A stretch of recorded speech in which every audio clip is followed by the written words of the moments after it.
How to get $50 Shein promo code. Hey, what's up guys? Welcome back to our YouTube channel and let's get started.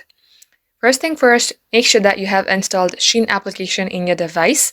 Once you do so, head over to any of your preferred web application.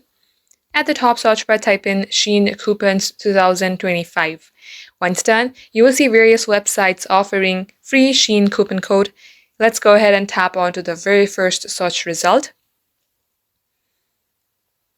Likewise, here you will see 30% off, 15% off, and so on. Let's go ahead and tap onto any one of it. Now here you will see the code. You have to copy it. Once you have copied the code, now go ahead and open up your Shein application. Get logged into your Shein account and let's go ahead and make a purchase in order to redeem the code. Select any one of these. In my case, I've already selected the product that I would like to buy. So let's go ahead and check out.